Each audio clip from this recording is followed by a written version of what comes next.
Hi everyone, I'm Ben Wright, successful entrepreneur, corporate leader and expert sales coach to some of the most talented people our amazing planet has to offer. You're listening to the Stronger Sales Team podcast, where we bring together and simplify the complex world of B2B sales management to help the millions of sales managers worldwide build, motivate and keep together highly effective sales teams. Teams who grow revenue and make their businesses actual profits. Along the journey, we also provide great insights and actionable steps to managing your personal health. A happy and productive you is not only better for your teams, but everyone around you. So if you're an ambitious sales leader who wants to build the highest performing and engaged teams, Stronger Sales Teams is right where you need to be.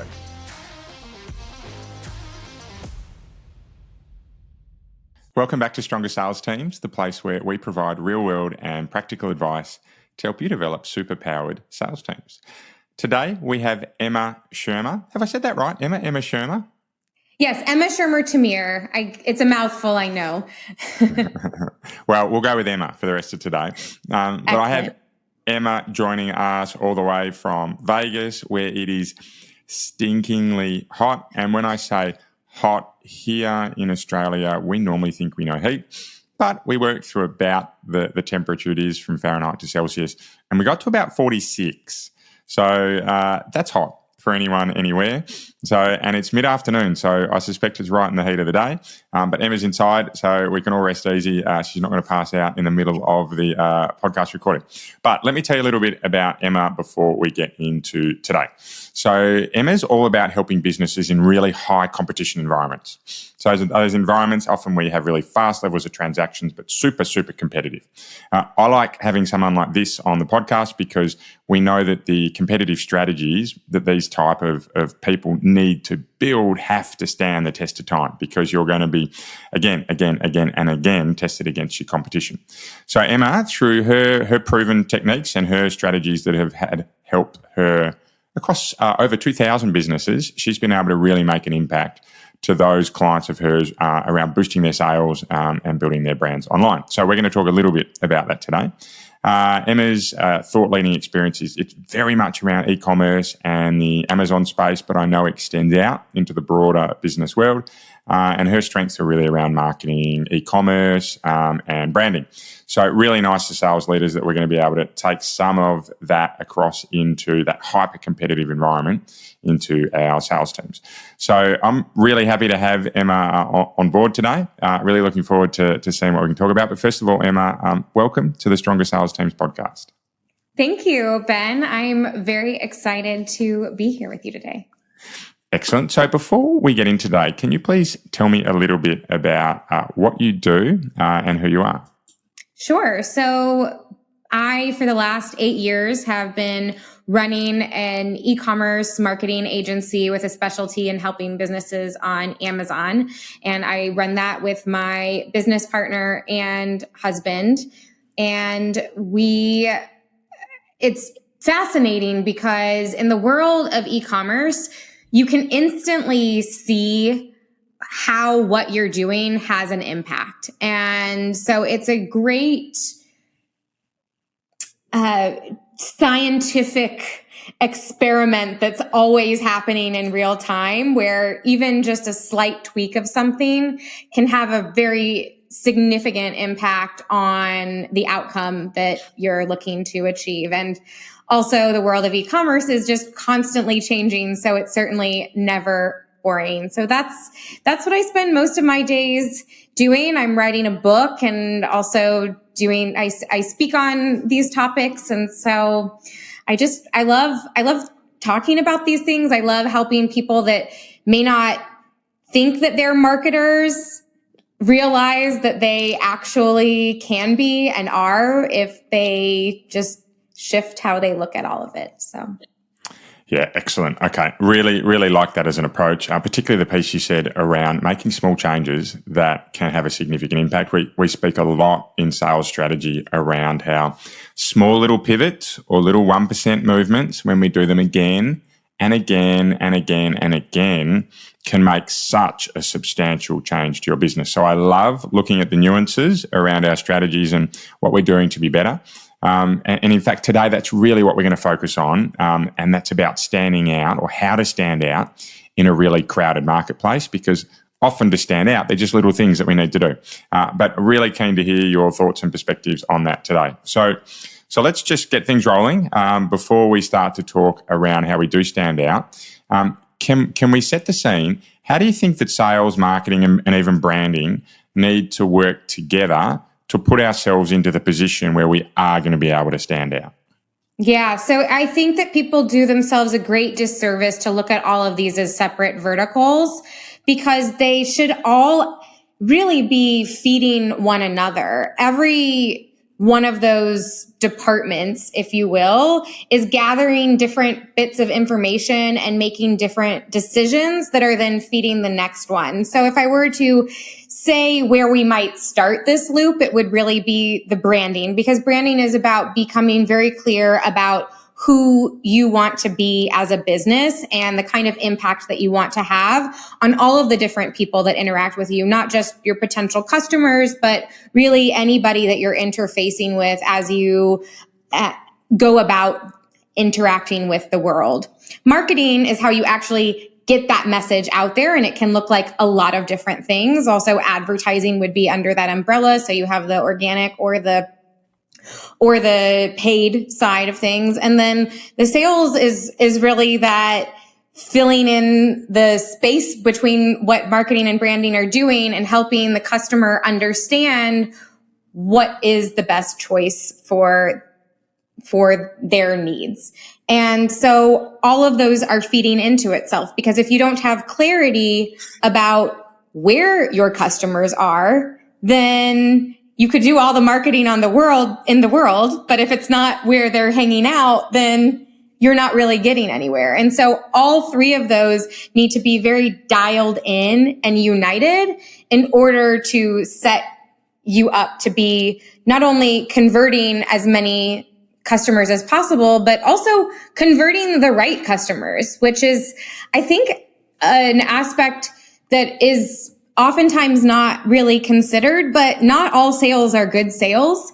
And so you want to make sure that there's a really fantastic fit between your offer and the customers that you are targeting. And so there's a lot that goes into that, obviously, but they all feed each other constantly. And because the sales is getting direct feedback, then they need to also be bringing that feedback to the branding and marketing so that everybody can continue to iterate, because especially in the world that we live in, things move very rapidly. And so it's imperative that you are taking that feedback and constantly refining and integrating to have an even better presence and strategy.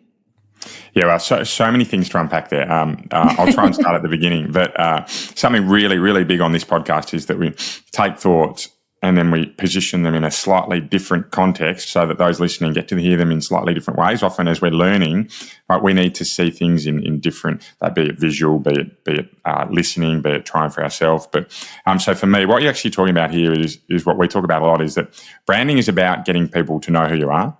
Marketing is about getting them to contact you. And then sales is about getting them to work with you, right? So if all three of those are aligned, straight down, be careful to not knock my microphone here, is if they're all aligned, then we're going to have a far better quality of customer coming through that funnel, which we're going to talk a bit more about in a moment, if that's okay.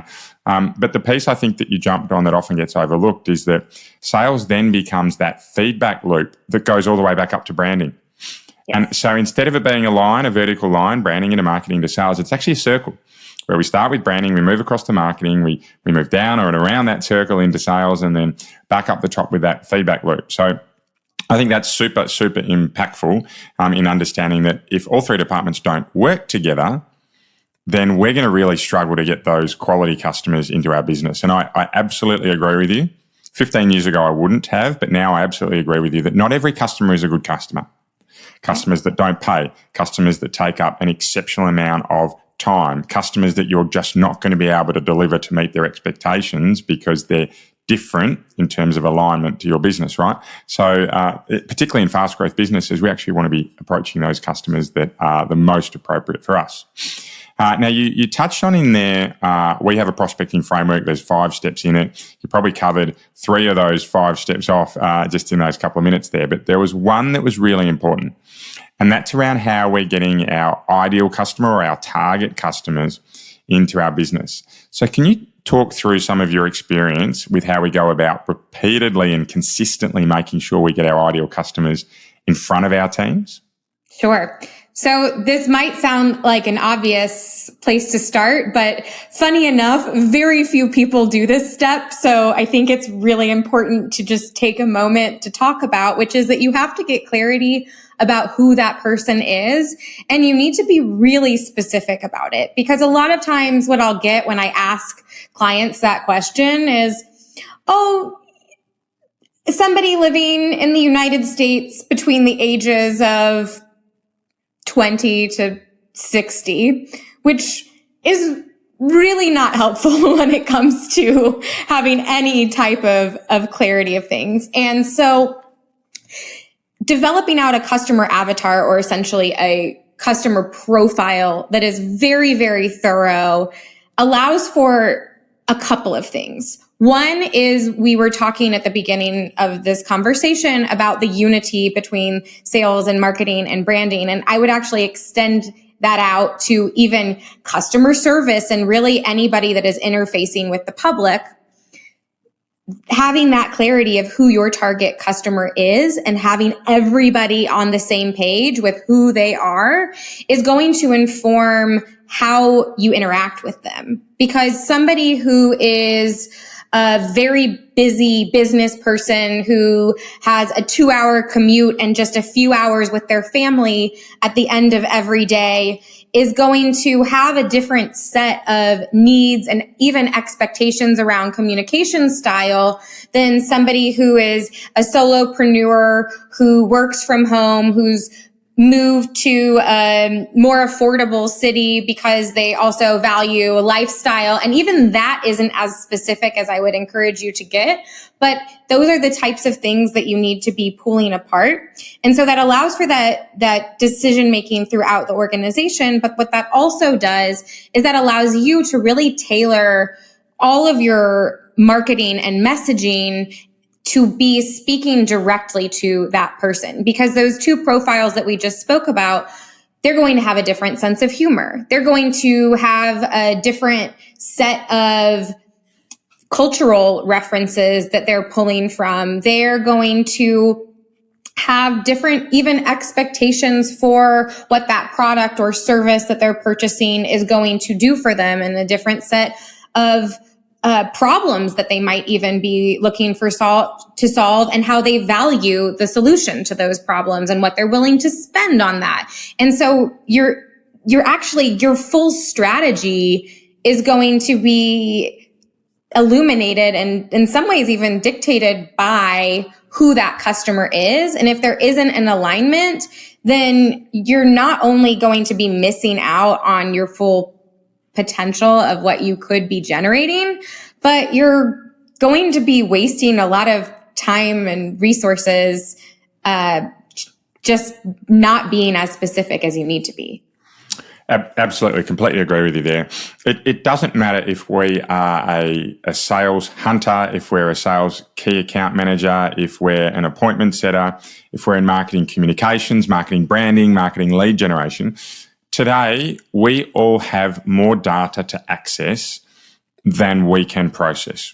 We have more things on our list to do than we can get through. The modern way of working has changed significantly in that it's not just about now getting through a volume of work, but it's recognizing where to apply our focus. So the more we are aligned between our marketing and sales teams, and then within those teams, the easier it is for us to apply where we're going to focus, right? So understanding who your target customer is, it takes away so much of that noise that can result in all different areas of the business doing very, very different things. So I think that is super impactful and really, really important when we're out there trying to understand our target customers. The other piece to jump on what you said that I thought was really important is that, and you spoke about this without spelling it out, is that if our target market base is too broad, and we're marketing out to, or we're selling through lead generation, right? So sales doing their lead generation versus marketing doing their lead generation.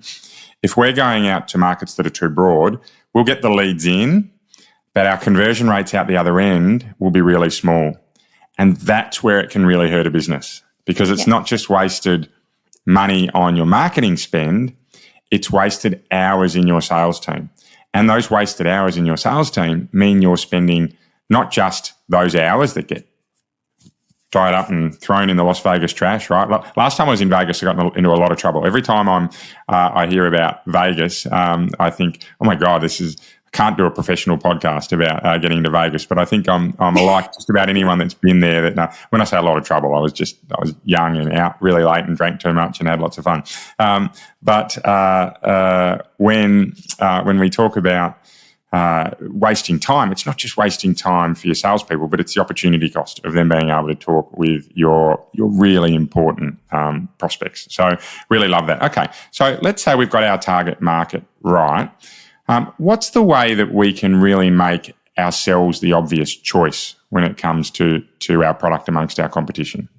So that's where we take this clarity about who your customer is and we amplify that. And we are currently in this very different environment that we were in even a couple of years ago, which is that one of the low-hanging fruit with AI is that everybody can now create massive amounts of mediocre content.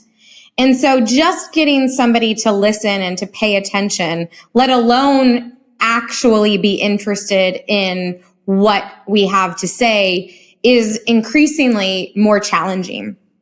And in addition to that, once that even happens, people's thresholds are just almost zero. I don't know about you, but for me, my inbox has become flooded with all of these newsletters that I've never subscribed to, because now there's something called that allows for newsletter arbitrage, where by subscribing to one newsletter, you've now essentially agreed to subscribe through too many others. And so the sacred place of the inbox is now being even more flooded than it already was.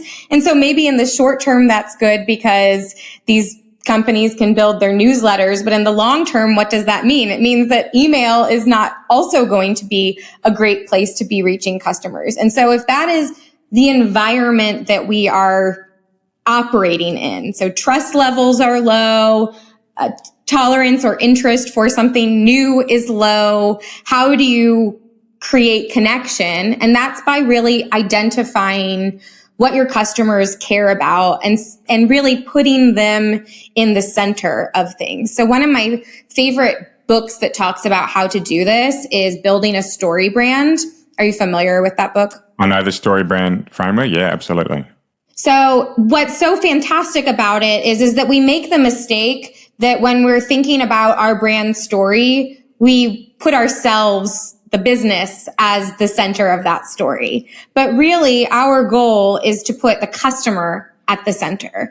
And so when we put the customer at the center of every single decision that we make, that's how we begin to build trust, establish authority, understand what's going to resonate and connect with them, figure out how to actually foster a conversation and a relationship with them. And so allowing the customer and who they are to drive that. And then from the other side of that, getting specificity about who you are as a brand, what values you have, how you're wanting to show up, and then thinking about ways to really be able to create a conversation and connection between those two. That's where you're not just making a sale, but you're building a relationship that can also have an increased value by either being a repeat customer, by being a referral base for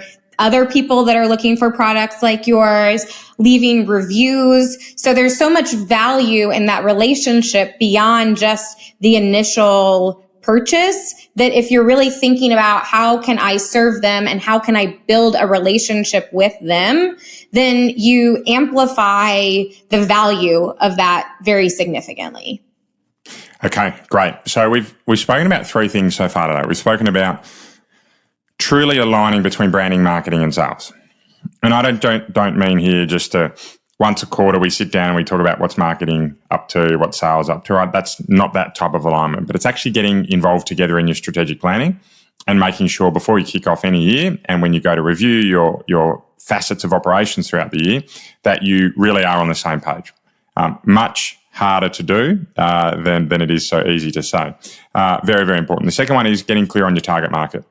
And again, that's not just saying 18 to 39-year-old American females who have kids and work in this industry, or procurement managers who work in businesses over $50 million in size, right? That's just not specific enough. We need to be a lot clearer on who we're targeting to make sure that we're making the most effective use of the resources that we have available to us. Third piece you've spoken about is putting the customer at the center of a journey. And I often talk to the businesses we work with in particular around having both a sales process. So we map out our sales process, but also having our customer journey mapped. So we know the steps that our customer goes through on that journey, and we can then find the gaps and work out exactly where we need to fill them. So really, really powerful. Three areas that are big ticket items in businesses, but hard to get right. So let's put yourself in, last question for today, if we can. Let's put yourself into the position of being a sales leader of a business. Your remit is to grow, right? Competitive market, your remit's to grow. What's the number one thing you'd recommend they focus on when it comes to standing out in a crowded marketplace to help their business grow? I am a big fan of building authority in your industry, and also in seeing a lot of what's happening in the world of personal brands. I think there's immense impact and power there. I've seen recently some articles saying that now personal pages for companies are getting significantly more reach and engagement than corporate pages are, which isn't surprising because we're all looking for that human connection, which I think will only continue to grow as AI becomes more integrated into our daily lives. That desire to be connecting with real humans is so important. And so in thinking about establishing authority, I think it has a trickle-down effect into so many different aspects. It has that awareness of just everybody kind of being, seeing you around, which is very significant when it comes to trust and likability and some of those elements that you need in order to have people want to buy from you. It, of course, can attract leads and sales opportunities. It's also really great for partnerships, and it helps to build out more of the relationships that you might have with other colleagues within your industry, that oftentimes those relationships can be far better lead generation tools than just going after each individual customer. So as far as biggest bang for the buck, that's where I tend to want to say, keeping in mind that you need to be very clear about where your industry and where those types of decision makers and thought leaders spend their time. And so It's not just getting on Facebook, because if your industry isn't on Facebook, then it doesn't really matter. And it doesn't necessarily mean becoming an influencer. I'm not saying that either.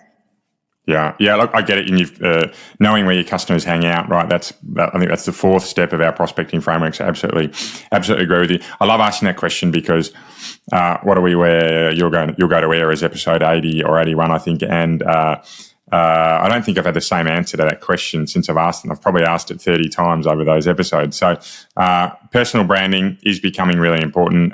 Fundamentally agree with you that we need to, in a world where trust has deteriorated across brands, we need to be able to be building trust at a personal level ourselves.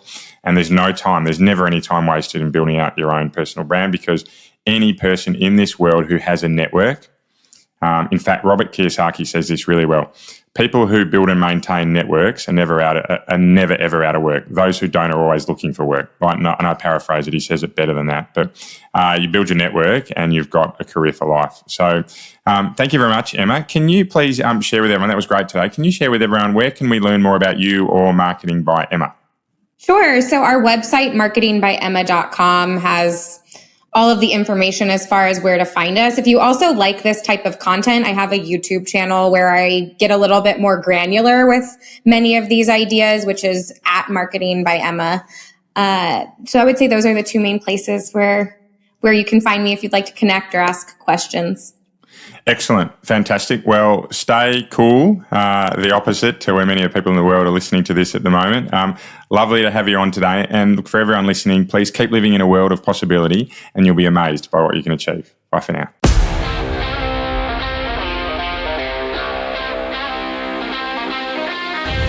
Want to be kept up to date with any of our free materials to help you build the best sales teams possible? Well, the easiest way you can do so is to follow us on your favourite social media channel. We're at Stronger Sales Teams on most of them, and if you DM us Stronger, we'll send you right back some great resources to help you build your superpowered sales team. If you'd like a little more help, please get in touch directly and book a free discovery call with me. I run a limited number of these sessions and they're free for my podcast listeners. I'd love to help you out. Until then, see you next week for another podcast of Stronger Sales Teams.